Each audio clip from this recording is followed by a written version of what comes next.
ഇത്രയും പറഞ്ഞതിനു ശേഷം യേശു സ്വർഗത്തിലേക്ക് കണ്ണുകൾ ഉയർത്തി പ്രാർത്ഥിച്ചു. പിതാവേ, സമയമായി. പുത്രൻ അവിടുത്തെ മഹത്വപ്പെടുത്തേണ്ടതിന് പുത്രനെ മഹത്വപ്പെടുത്തണമേ. എന്തെന്നാൽ അവിടുന്ന് അവന് നൽകിയിട്ടുള്ളവർക്കെല്ലാം അവൻ നിത്യജീവൻ നൽകേണ്ടതിന് എല്ലാവരുടെയും മേൽ അവന് അവിടുന്ന് അധികാരം നൽകിയിരിക്കുന്നു. ഏകസത്യ ദൈവമായ അവിടുത്തെയും അങ്ങയച്ച യേശുക്രിസ്തുവിനെയും അറിയുക എന്നതാണ് നിത്യജീവൻ. അവിടുന്ന് എന്നെ ഏൽപ്പിച്ച ജോലി പൂർത്തിയാക്കിക്കൊണ്ട് ഭൂമിയും അവിടുത്തെ ഞാൻ മഹത്വപ്പെടുത്തി. ആകയാൽ ലോക സൃഷ്ടിക്ക് മുമ്പ് എനിക്ക് അവിടുത്തോട് കൂടെയുണ്ടായിരുന്ന മഹത്വത്താൽ ഇപ്പോൾ അവിടുത്തെ സന്നിധിയിൽ എന്നെ മഹത്വപ്പെടുത്തണമേ. ലോകത്തിൽ നിന്നും അവിടുന്ന് എനിക്ക് നൽകിയവർക്ക് അവിടുത്തെ നാമം ഞാൻ വെളിപ്പെടുത്തി. അവർ അങ്ങയുടേതായ അങ്ങവരെ എനിക്ക് നൽകി. അവർ അങ്ങയുടെ വചനം പാലിക്കുകയും ചെയ്തു. അവിടുന്ന് എനിക്ക് നൽകിയതെല്ലാം അങ്ങിൽ നിന്നാണെന്നാണ് അവർ ഇപ്പോൾ അറിയുന്നത്. എന്തെന്നാൽ അങ്ങ് എനിക്ക് നൽകിയ വചനം ഞാൻ അവർക്ക് നൽകി. അവർ അത് സ്വീകരിക്കുകയും ഞാൻ അങ്ങയുടെ അടുക്കൽ നിന്ന് വന്നുവെന്ന് സത്യമായി അറിയുകയും അങ്ങനെ അയച്ചുവെന്ന് വിശ്വസിക്കുകയും ചെയ്തു. ഞാൻ അവർക്ക് വേണ്ടിയാണ് പ്രാർത്ഥിക്കുന്നത്, ലോകത്തിന് വേണ്ടിയല്ല. അങ്ങ് എനിക്ക് തന്നവർക്ക് വേണ്ടിയാണ് പ്രാർത്ഥിക്കുന്നത്. എന്തെന്നാൽ അവർ അവിടത്തേക്കുള്ളവരാണ്. എനിക്കുള്ളതെല്ലാം അങ്ങയുടെ, അങ്ങേക്കുള്ളതെല്ലാം എന്റെ. ഞാൻ അവരിൽ മഹത്വപ്പെട്ടിരിക്കുന്നു. ഇനിമേൽ ഞാൻ ലോകത്തിലല്ല, എന്നാൽ അവർ ലോകത്തിലാണ്. ഞാൻ അങ്ങയുടെ അടുത്തേക്ക് വരും.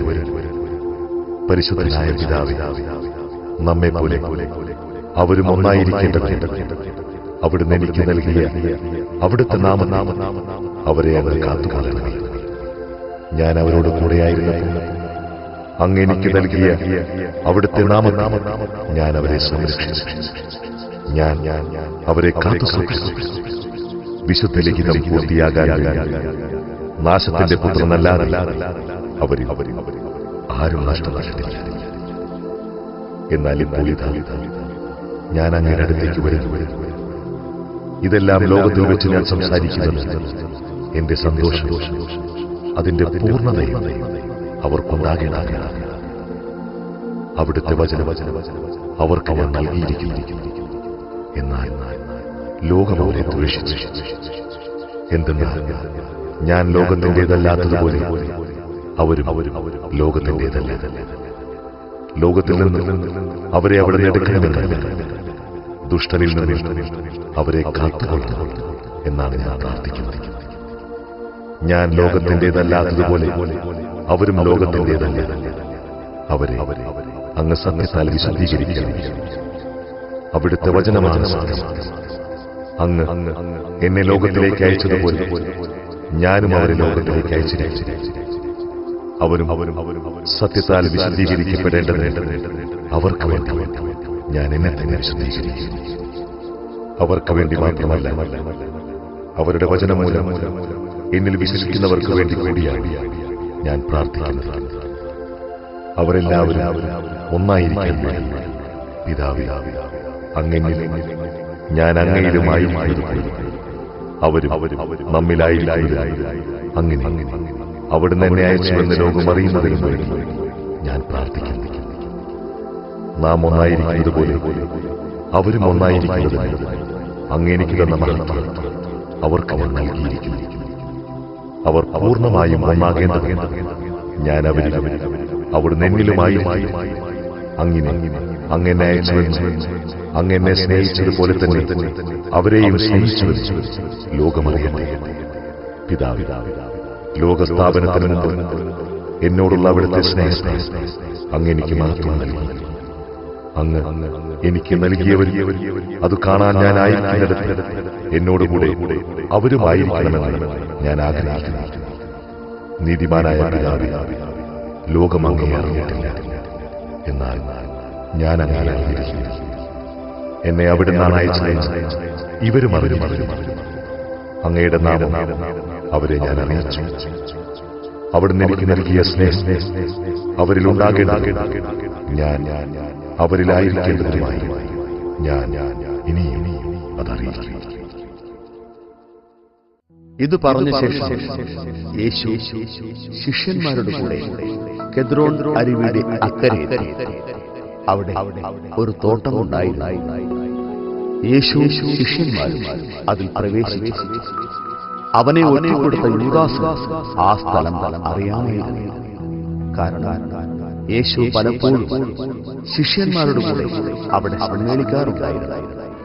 യൂദാസ് ഒരു ഗണം പടയാളികളെയും പുരോഹിത പ്രമുഖന്മാരുടെയും ഫരിസയരുടെയും അടുക്കൽ നിന്ന് സേവകരെയും കൂട്ടി പന്തങ്ങളും വിളക്കുകളും ആയുധങ്ങളുമായി അവിടെ തനിക്ക് സംഭവിക്കാനിരിക്കുന്നതെല്ലാം അറിഞ്ഞിരുന്ന യേശു മുമ്പോട്ട് വന്നു അവരോട് ചോദിച്ചു, നിങ്ങൾ ആരെയാണ് അന്വേഷിക്കുന്നത്?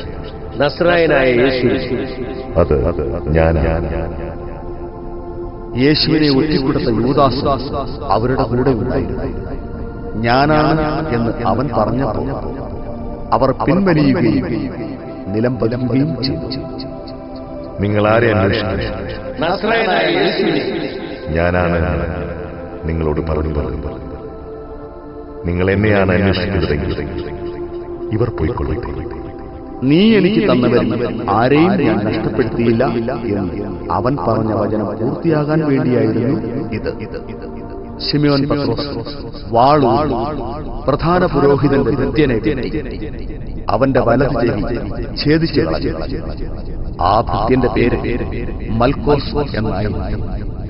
യേശു പത്രോസിനോട് പറഞ്ഞു, വാൾ ഉറയിലിടരുത്. പിതാവിന് നൽകിയ പാനപാനം ഞാൻ കുടിക്കേണ്ടതില്ല.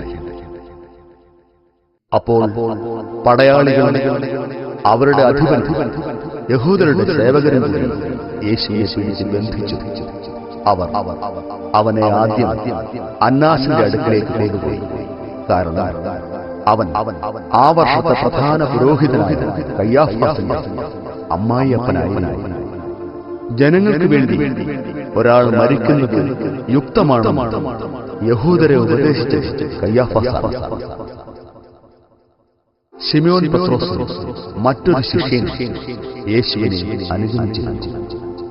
ആ ശിഷ്യനെ പ്രധാന ആചാര്യന് പരിചയമുണ്ടായിരുന്നതിനാൽ അവൻ യേശുവിനോടുകൂടെ പ്രധാന പുരോഹിതന്റെ കൊട്ടാരമുറ്റത്ത് പ്രവേശിച്ചു. പത്രോസാകട്ടെ പുറത്തു വാതിൽക്കൽ നിന്നു. അതിനാൽ പ്രധാന പുരോഹിതന്റെ പരിചയക്കാരനായ മറ്റേ ശിഷ്യൻ പുറത്തു ചെത്തു. വാതിൽക്കാവൽക്കാരിയോട് സംസാരിച്ച് പത്രോസിനെ അകത്ത് പ്രവേശിപ്പിച്ചു. അപ്പോൾ ആ പരിചാരിക പത്രോസിനോട് ചോദിച്ചു, നീയും ഈ മനുഷ്യന്റെ ശിഷ്യന്മാരിൽ ഒരുവനല്ലേ? തണുപ്പായിരുന്നതിനാൽ ഭൃത്യരും സേവകരും തീ കായുകയായിരുന്നു. പത്രോസും അവരോടൊപ്പം തീ കായുകയായിരുന്നു.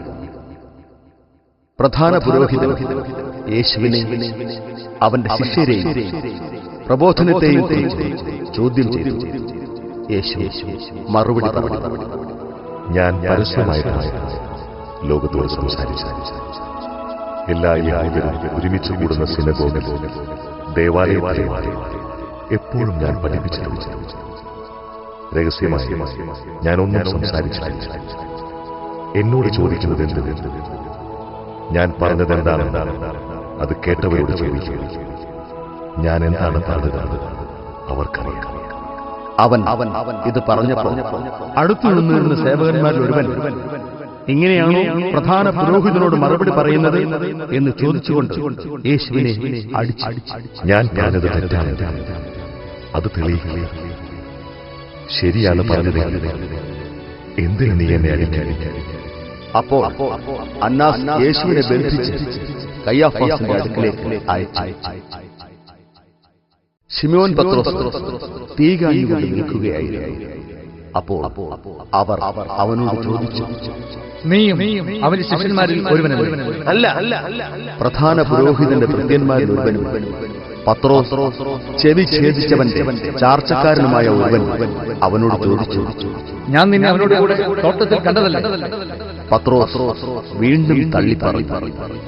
ഉടനെ കോഴി കൂവി. യേശുവിനെ അവർ കയ്യാഫാസിന്റെ അടുത്ത് നിന്ന് പ്രത്തോറിയത്തിലേക്ക് കൊണ്ടുപോയി. അപ്പോൾ പുലർച്ചെയായി. അശുദ്ധരാകാതെ പെസഹ ഭക്ഷിക്കേണ്ടതിനാൽ അവർ പ്രത്തോറിയത്തിൽ പ്രവേശിച്ചില്ല. അതിനാൽ പീലാത്തോസ് പുറത്ത് അവരുടെ അടുക്കൽ വന്ന് ചോദിച്ചു, ഈ മനുഷ്യനെതിരെ എന്താരോപണമാണ് നിങ്ങൾ കൊണ്ടുവരുന്നത്? ഇവൻ തിന്മ പ്രവർത്തിക്കുന്നവനല്ലെങ്കിൽ ഞങ്ങൾ ഇവനെ നിനക്ക് ഏൽപ്പിച്ചു തരികയില്ലായിരുന്നു. നിങ്ങൾ തന്നെ അവനെ കൊണ്ടുപോയി നിങ്ങളുടെ നിയമമനുസരിച്ച് വിധിച്ചുകൊള്ളും. ആരെയും വധിക്കുന്നതിന് നിയമം ഞങ്ങളെ അനുവദിക്കുന്നു. ഏത് വിധത്തിലുള്ള മരണമാണ് തനിക്ക് വരാനിരിക്കുന്നതെന്ന് സൂചിപ്പിച്ചു കൊടുത്തു. യേശു പറഞ്ഞ വചനം പൂർത്തിയാക്കാൻ ഇത് സംഭവിച്ചത്. പീലാത്തോസ് വീണ്ടും പ്രത്തോറിയത്തിൽ പ്രവേശിച്ച് യേശുവിനെ വിളിച്ച് അവനോട് ചോദിച്ചു, നീ യഹൂദരുടെ രാജാവാണ്? നീ ഇത് സ്വയമേവ പറയുന്നത് അതോ മറ്റുള്ളവർ എന്നെപ്പറ്റി നിന്നോട് പറഞ്ഞു? ഞാൻ യഹൂദനല്ലല്ലോ. നിന്റെ ജനങ്ങളും പുരോഹിത പ്രമുഖരുമാണ് നിന്നെ എനിക്ക് ഏൽപ്പിച്ചു തന്നത്. നീ എന്താണ് ചെയ്തത്? എന്റെ രാജരാജ ഐഹികമായി ആയിരുന്നുവെങ്കിൽ ഞാൻ യഹൂദർക്ക് ഏൽപ്പിക്കപ്പെടാതിരിക്കാൻ എന്റെ സേവകർ പോരാടുമായിരുന്നു. എന്നാൽ എന്റെ രാജ്യം ഐഹികമായി. അപ്പോൾ നീ രാജാവ് അല്ലേ? നീ തന്നെ പറയും, ഞാൻ രാജാവാണ്. ഇതിനു വേണ്ടിയാണ് ഞാൻ ജനിച്ചത്. ഇതിനു വേണ്ടിയാണ് ഞാൻ ഈ ലോകത്തിലേക്ക് വന്നത്. സത്യത്തിന് സാക്ഷ്യം നൽകാൻ. സത്യത്തിൽ നിന്നുള്ളവർ എന്റെ സ്വരം കേൾക്കുന്നു. എന്താണ് സത്യം?